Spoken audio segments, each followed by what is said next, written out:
Hi Big Brooke and hi Year 3. This is a non-fiction book linked to our topic on rocks and what lies beneath our feet underneath the ground. It's a book that's set out in a really cool way. I'll show you how. Unfolds like this. So we go deeper and deeper and deeper underneath the earth. And then we go back to the surface, looking at different things. When you're walking along the city streets, there's always so much to see and hear. Cars and buses roar past and beep loudly. People chatter and shout to each other as they go to work and do their shopping. The shop windows are colourful and bright. But do you ever stop and look down? What's going on deep in the ground under your feet? Shall we take a peep? Just underneath the pavement, you'll find water pipes taking water to homes, shops, schools and offices. Here are wires that go up in the buildings to make people's telephones work and let them use the internet.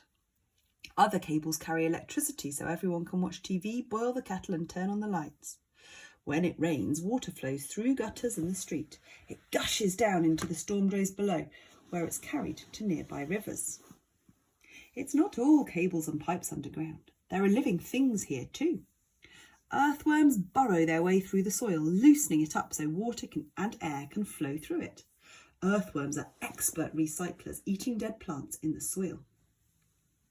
Look closely and you might see centipedes wriggling through the soil looking for worms and small bugs to eat. Millions of tiny living things called microorganisms are also in the soil. They help to break down dead creatures and plants. Tasty. Now go a little lower and you'll be in the sewer. Hold your nose. This is where the wastewater ends up when it goes down the plug hole or you flush the toilets. Can you spot any rats? So many stories from history lie under the ground. If you dig a bit deeper, you might find objects left behind by people who lived here hundreds or thousands of years ago. There could be gold coins, pottery or swords. Don't be spooked, but there might even be skeletons. These things have been buried all the time and can tell us a lot about how people used to live. Who do you think wore this helmet on their head? Archaeologists dig for these objects and study them to learn more about the past. What's that loud rumbling noise making the ground shake? It's an underground whale ray. Passengers travel down to underground stations on escalators. They speedily travel around the city in trains through tunnels deep under the ground. This underground tunnel has been dug into a kind of soil called clay. Clay is perfect for tunnels because it keeps the water out. Now let's go even deeper. Under the clay is a layer of rock. This type of rock is called sedimentary rock. This rock formed at the bottom of seas, lakes and rivers long ago. Tiny grains of rock and sand gradually settled on the seafloor and built up in layers. Over millions of years, the top layers pushed down on the layers below, squashing them and making them into hard rock. If you're lucky, you might find an underground cave. This cave formed when water wore away at the rock and made holes in it. Mind your head.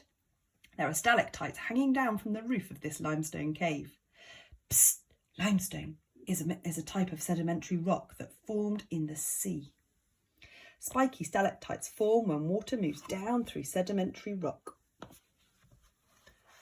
The water picks up minerals from the rock and eventually drips out through cracks into a cave. When the minerals are in the water, touch the air, they harden again. These small drips build up to make big stalactites. It can take hundreds of years. At the bottom of the cave, there are more rocky spikes sticking up this time. They're called stalagmites. They built up from drips falling from the stalactites and they're still growing. In some underground rocks, you might even find something that's very useful to humans, coal. There's an underground river flowing at the bottom of this cave. Watch out, the water's very cold. This coal formed over millions of years after dead plants sank to the bottom of swamps and became a thick sludge. Over time, this sludge turned into a soft, dark layer called peat. When the peat was squeezed by rocks pushing down from above and heated from below, it changed into a much harder layer of coal. For hundreds of years, people have dug down to get the coal and burn it for heating to make electricity. There's another layer of rock here. This is igneous rock. It formed when melted rock from deep inside the earth called magma cooled and hardened. This igneous rock is called granite. You've travelled a long way down, but you're still only in the top layer of the earth. Let's pick up speed as we delve down even deeper. Hold on tight, because things are just about to get shaky. We're deep in the Earth's crust now, and things are moving. The crust is made up of large plates of rock. These rock plates move around. When the edges of two plates knock together, there can be an earthquake. Scientists use a machine called a seismograph to look out for movement in the plates. Even the tiniest wobble can warn them that an earthquake is beginning. The plates of rock that make up the crust sit on a layer of partly melted rock called the mantle.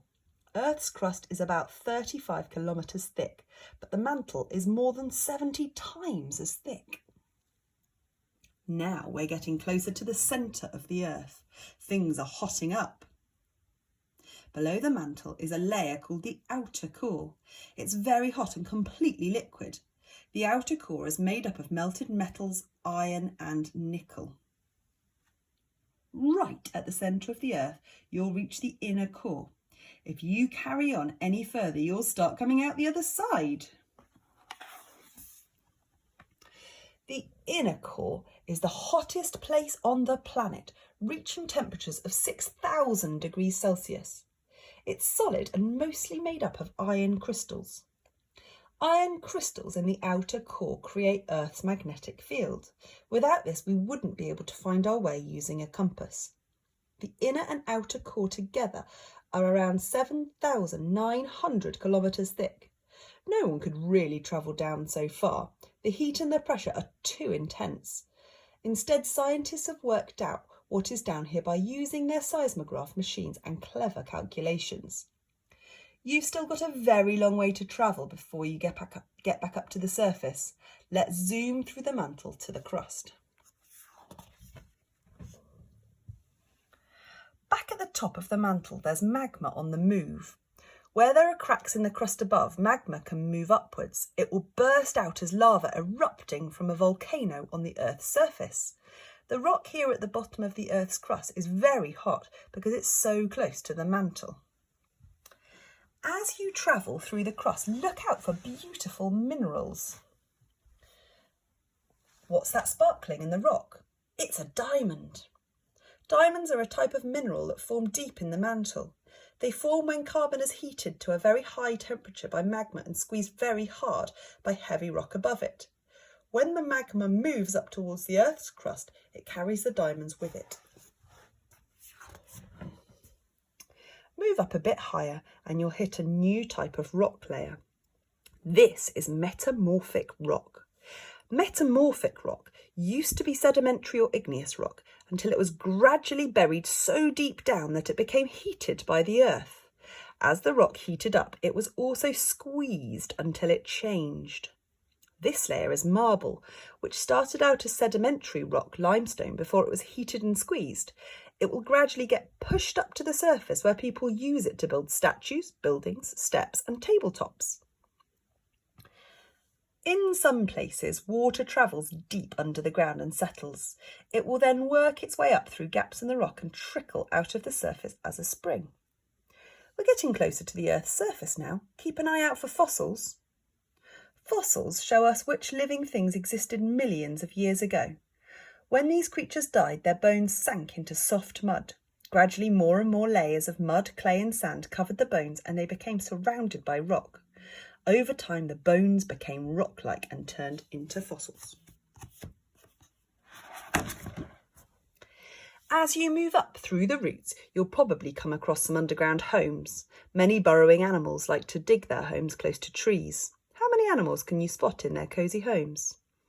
Badger setts are made up of linked-up nesting chambers. Badgers fill their nesting chambers with dry grass and leaves to keep them warm while they're asleep. A family of foxes live in the hole called a den. Female foxes look after their cubs in the den until they're old enough to go outside. Now you're back into the topsoil, you can see the roots of the grass and other plants growing above you. Beneath, beetles lay their eggs in the loose soil. When the eggs hatch, larvae wriggle up and stay underground during the cold winter. A mole is digging his tunnel just under the surface looking for bugs to eat. Here is a nest of ants. Worker ants go to and from the nest to the surface to find food. They also care for young ants and keep the nest safe. What a long journey. It's good to see sunlight again and feel the cool shade of the trees. It's so peaceful here that it's amazing to think about everything that's happening way down beneath your feet. You're back at the surface. That pile of earth is a molehill. It was made by a little mole who shovelled the soil he dug out of a tunnel.